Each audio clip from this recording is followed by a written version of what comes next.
começar pedindo para você uma avaliação do que acontece no Brasil. O nosso tema sendo governos de coalizão, esse é um tema que divide opiniões aqui no Brasil, né? Que suscita reflexão, discussão. As pessoas se dividem quando o tema é esse. E você, como cientista político, que avaliação faz do quadro brasileiro?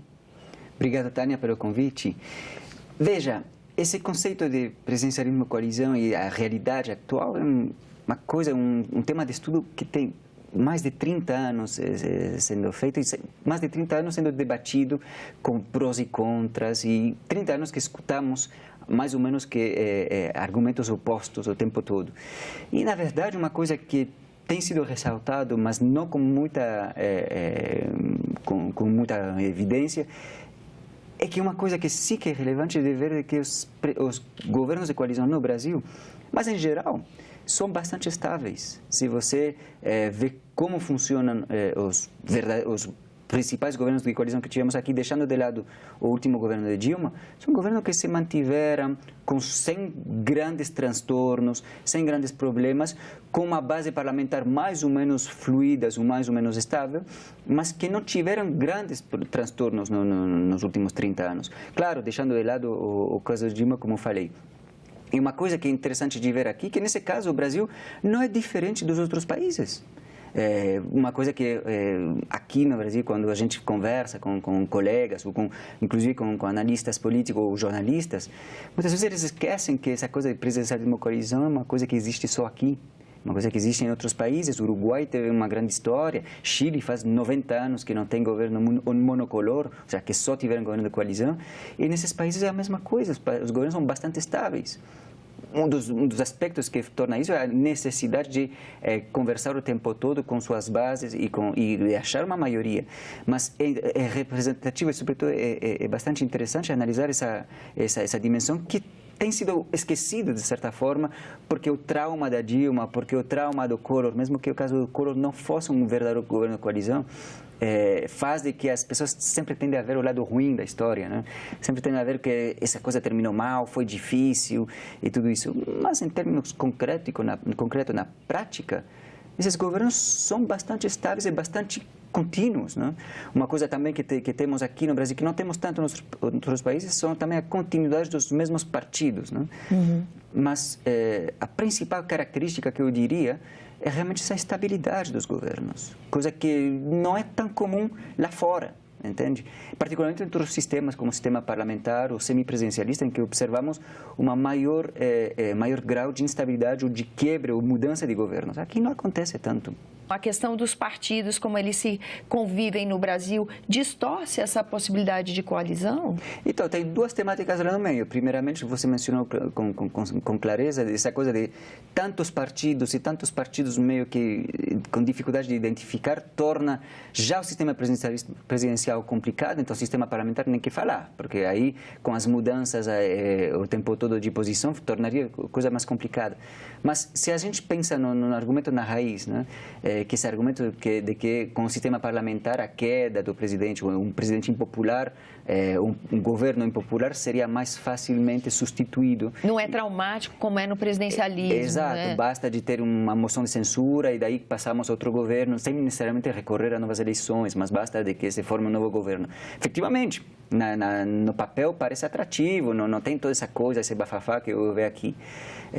O problema é que, primeiramente, essa possibilidade poderia se tornar crônica. Observamos um caso na Itália em que tinha governos cada 1 ano e meio, cada 2 anos. Se você pensar no rumo da política pública, que demora geralmente 6 meses, 1 ano, 2 anos para serem formado e implementado, não teria tempo nenhum para poder fazer quase que nada. O que aconteceu justamente nos anos Prodi e Berlusconi I. Mas, sobretudo, a segunda coisa mais relevante ainda, é que esse argumento ele só vê o fim da história. Uhum. Ele vê o final do governo, de que está ruim o governo, temos que trocar o governo. Um desfecho quando dá errado, né? Exatamente, quando dá errado. Quando dá errado é fácil. E nem sempre dá errado, né? Uhum.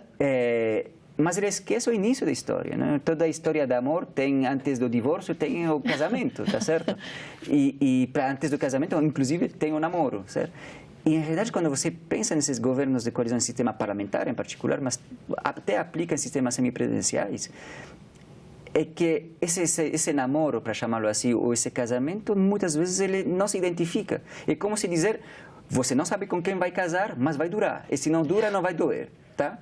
É um pouco assim, se você vê o que aconteceu na Itália, se você vê o que aconteceu na Espanha recentemente, em outros lugares, a incapacidade de formar governo, e ainda mais difícil, a incapacidade de prever quem ia estar no governo, torna ainda mais grave a relação com os partidos. Se você vota por um partido B, suponhamos, o PT, e que você não sabe com quem ele vai governar, e que, às fim das contas, você vê que ele faz um acordo e que ele governa com o PSDB, o DEM, talvez você não teria votado pelo PT, tá certo? E o que está acontecendo agora na Itália, o que aconteceu na Bélgica com certa frequência, o que pode ter acontecido também na Grã-Bretanha há uns 8 anos atrás e agora de novo, em que os eleitores que votaram por um partido não votaram por uma coalizão, senão que votaram por um partido.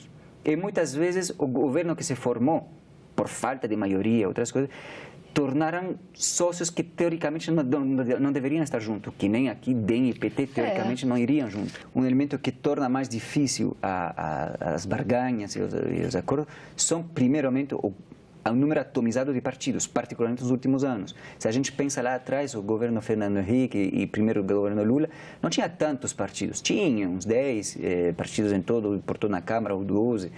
Agora estamos com 29, 30 partidos na Câmara e com potenciais outros 30, se não me engano. Ou seja, que temos um potencial de talvez 60 partidos na Câmara. Nem a Índia, com 1 bilhão de habitantes, tem tantos partidos, né? E isso dificulta vários elementos. Dificulta a visibilidade dos governos, dificulta o trabalho do governo e dificulta também o interesse dos distintos jogadores no meio, né?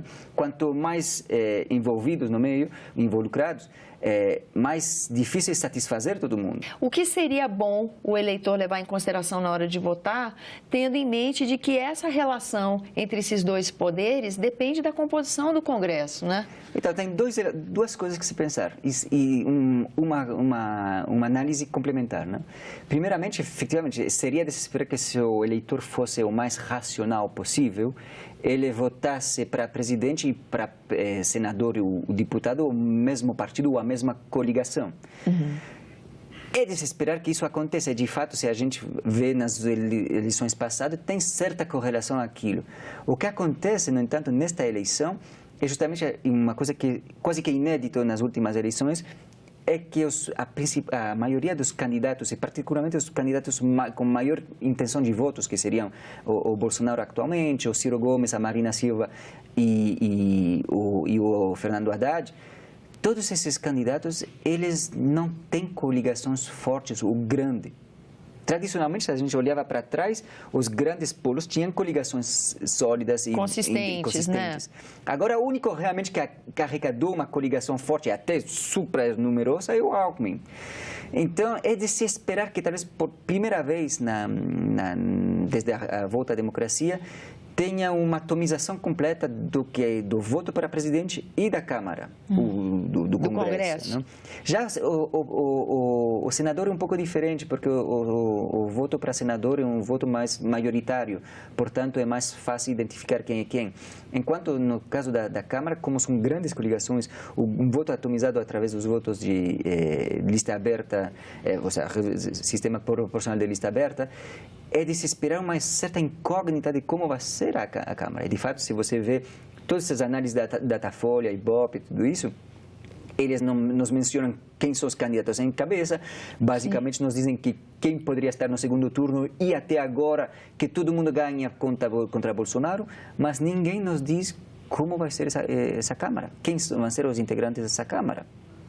Aí está muito na mão do eleitor, né? Exatamente. Está muito na mão do eleitor. E é pouco provável, suponhamos, façamos uma extrapolação, é pouco provável que mesmo que Ciro Gomes, que seria agora quem chegaria a ser segundo, que ele consegue eleger consigo mesmo uma base aliada própria muito sólida. Então, de todas formas, ele terá provavelmente que abrir o jogo, seja no segundo turno, seja depois da eleição, uma coisa que é relativamente inédita desde há 20 anos no Brasil.